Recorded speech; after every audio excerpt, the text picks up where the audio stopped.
Hola mi gente, una vez más soy Alejandro Sandoval, soy experto en deglución y disfagia y aquí seguimos con los tips para manejo de pacientes con disfagia, tanto para profesionales como para cuidadores y familiares. Seguimos con los tips hablando de bajo apetito en nuestros pacientes o lo que clínicamente se puede llamar hiporexia cuando dejan de comer. Ya hablamos de qué pasa cuando el ciclo del sueño y vigilia se invierte y el paciente pierde el apetito por esa razón y también por el delirio a nivel intrahospitalario. El día de hoy vamos a redondear algunos tipsitos de algunos otros componentes, no todos los que existen porque pues pueden ser muchísimos, pero otros componentes que pueden generar que nuestro paciente se ponga hiporéxico o que tenga una baja ingesta de comida. La primera es que pueda tener un cuadro oncológico. Recordemos que hay algo que se llama astenia oncológica y es que el paciente progresivamente va perdiendo el apetito. En algunos casos, no solo por obstrucciones del tracto bucofaríngeo y esofágico, no pensemos en esos.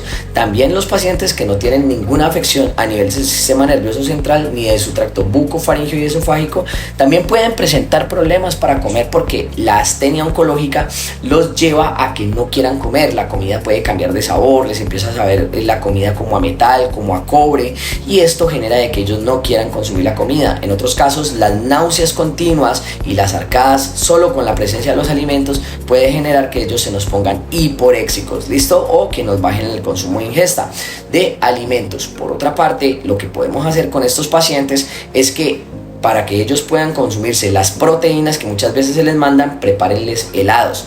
Los helados de proteína son muy buenos en los pacientes ya que ellos se los pueden ir chupando de a poquiticos y además de que les ayuda a refrescar la garganta, principalmente a algunos que están inmunosuprimidos o con las defensas muy bajitas, se les ampollan la boquita, la lengüita y la garganta. Aparecen algunos oportunistas que pueden generar fuegos que la gente llama o aftas clínicamente y eso también nos puede generar heridas dentro de la boca y hace que los pacientes no quieran comer.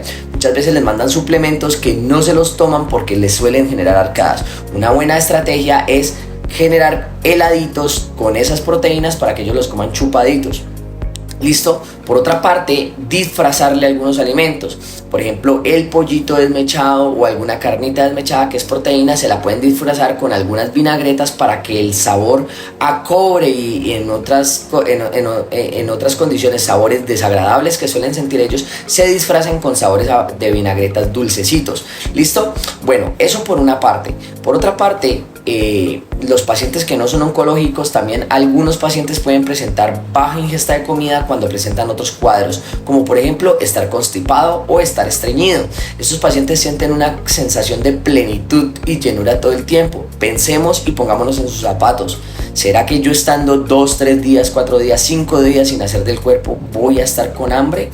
Recuerden que los pacientes que están con estreñimiento son pacientes que suelen bajar muchísimo su consumo de alimentos y los que están estreñidos claramente aumentan el factor de riesgo de reflujo.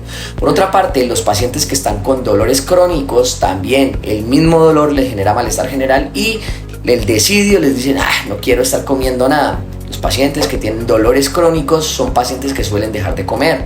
El problema es cuando el paciente ya no habla por algún deterioro de su historia clínica, ya ha perdido la capacidad de interactuar con otros. Por ejemplo, los pacientes con demencias avanzadas. Muchas veces ellos pueden estar sintiendo algún dolor que no nos lo manifiestan porque ya no pueden hablar.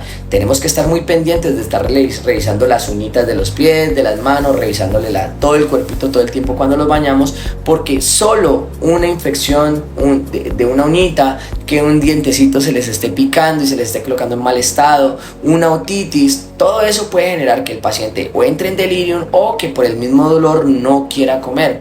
Recordemos que los pacientes que ya han perdido la capacidad de expresarse de forma verbal y no pueden manifestar que tienen un dolor, sino que gesticulan cuando tú les tocas alguna parte del cuerpo, es muy importante que estemos pendientes de esos síntomas. Otro signo importante que puede venir acompañado de alguna infección en estos pacientes y en cualquier paciente que también puede generar hiporexia o que el paciente no coma son los pacientes que tienen dificultad respiratoria.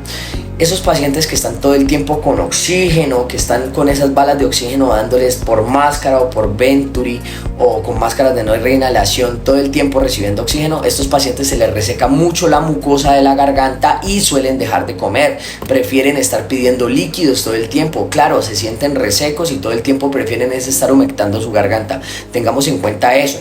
Tú, si le dieras 5 vueltas a la manzana corriendo de donde tú vives, lo primero que llegaría sería a pedir una hamburguesa, una empanada o agua. Eso mismo sienten los pacientes que están alcanzados a nivel respiratorio. Todo el tiempo ellos, si tienen además de ese oxígeno, van a estar todo el tiempo con la garganta reseca y lo que principalmente van a estar queriendo todo el tiempo es agua. Y el agua o el líquido también llena. Entonces, si el paciente todo el tiempo está pidiéndote agua, es un paciente que va a estar llenándose mucho de líquido y va a estar con poco apetito.